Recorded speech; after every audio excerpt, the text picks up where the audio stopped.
cette formule. Je ne citerai que trois de ces événements qui surnagent dans une actualité plus ou moins récente. Le développement d'une autre idéologie mondialiste, celle de l'islamisme. Il y a eu un concurrent qui a surgi. Bon, il y a eu donc c'est le surgissement de l'islam armé. Puis après, le fantastique relèvement économique et national de la Russie. Souvenez-vous de l'état de la Russie au début des années 90.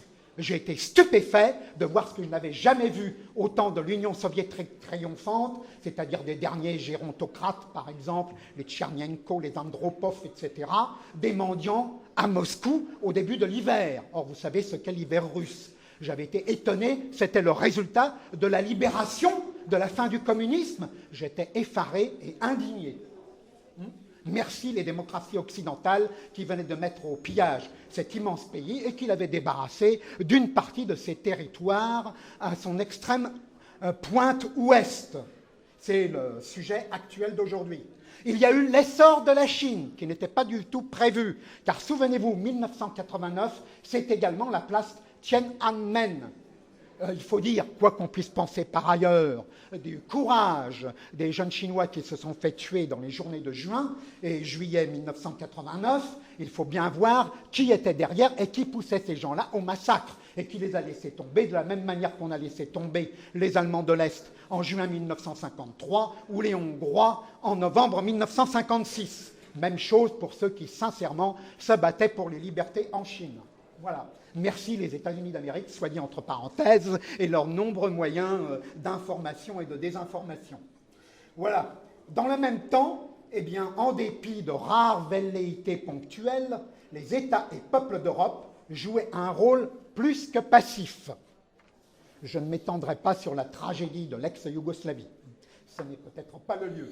Au début de 2008, il y aura donc près de 65 ans que perdure l'occupation militaire américaine en Europe.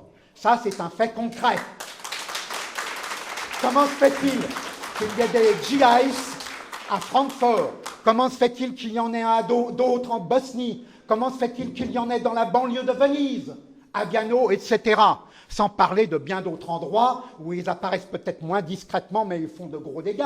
Que faisaient donc les militaires américains lors du conflit éclair entre la Géorgie et la Russie? Qui dirigeait les cibles des fusées géorgiennes sur les militaires russes le premier jour de l'attaque? N'étaient-ce pas des conseillers militaires américains? Ça a été publié par un nombre impressionnant d'organes, les uns pour s'en féliciter, les autres plus rares pour le réprouver. On attend toujours le démenti officiel de Washington, puisqu'on peut nommer certains des officiers américains avec leur grade, leur nom, prénom et leur matricule qui participaient à ce massacre délibéré contre un pays qui ne leur avait en rien déclaré la guerre, que l'on sache. Bon. Eh bien, il y a donc un problème. Ça fait 65 ans que l'occupation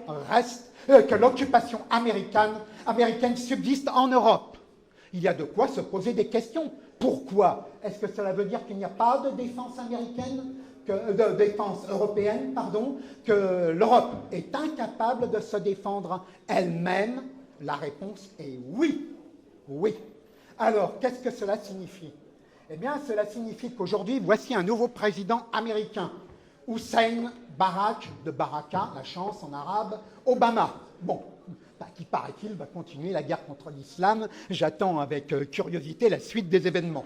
Bon, et donc il vient d'être élu, paraît-il triomphalement, par 52 à 48, ce qui n'est pas vraiment un triomphe, même pour une démocratie occidentale de la volonté populaire. Et donc le voilà à la tête des États-Unis d'Amérique. Eh bien, il fait penser furieusement à qui? À Mikhail Gorbatchev.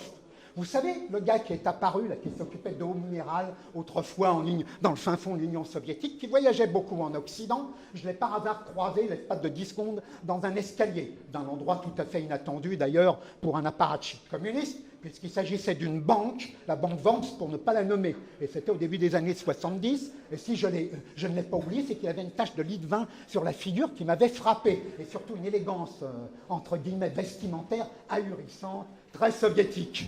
Et donc c'était l'homme désigné. Il était jeune après les gérontocrates. Il était familier de l'Occident, il savait bien des choses sur son économie, il allait tout changer. Il allait repeindre la maison soviétique aux couleurs de glasnost et perestroïka et faire enfin triompher sur la planète volontairement le bolchevisme rebaptisé socialisme réel ou tout ce que vous voulez. On a vu le traitement de choc par Gorbatchev de la maison vétuste a été extraordinaire. En 4-5 ans, il avait détruit l'Union soviétique. Alors ça, on peut dire que ça a été radical comme traitement de choc. Alors, est-ce que Barack Obama sera le Mikhail Gorbatchev des États-Unis d'Amérique? Figurez-vous que je le pense. Je suis peut-être le seul à le penser, mais je le pense et je me permets de vous le dire. On ne joue pas avec certains symboles, on ne repeint pas une maison d'une certaine façon. Hein. En France, on est bien placé pour savoir, somme toute, que l'habit fait le moine et qu'il y aura une contradiction terrible dans Hussein, la baraka, Obama. Nous verrons si la baraka lui servira à quelque chose dans un pays dominé par les anglo-saxons. Nous le verrons. Alors vous me direz, je m'écarte de mon sujet. Pas du tout, pas du tout. Les discours de la campagne électorale de M. Obama, ces discours actuels, plus rares et très prudents, sont très clairs. D'ailleurs, les Russes s'y sont pas trompés. Immédiatement, il y a eu une déclaration furieuse d'un certain M. Medvedev, qui est l'homme le plus pondéré, paraît-il, de la direction russe, qui n'a pas du tout apprécié la menace très claire. Il faut que la Géorgie rentre dans l'organisation temporaire de l'Atlantique Nord. Temporaire, elle aussi, elle commence à durer pour quelque chose de temporaire. C'est très clair, c'est une déclaration de guerre à peine voilée contre la Russie. Eux, ils ne s'y sont pas trompés. D'autres apprendront bientôt à leurs dépens ce que signifie la politique étrangère dictée à M. Obama par les puissances qui l'ont fait élire. Je ne sais pas si vous avez remarqué que le candidat dit conservateur, McCain, a été battu essentiellement par manque d'argent. Il n'a pas pu s'acheter assez de médias pour contrôler la population nord-américaine. Curieux, n'est-ce pas? Les Chinois sont en train de réfléchir beaucoup aussi. Eh bien donc, nous voyons que ce n'est pas salué par tout le monde. Or, je rappelle le conflit Géorgie-Russie, très rapidement, il s'en est fallu de peu 6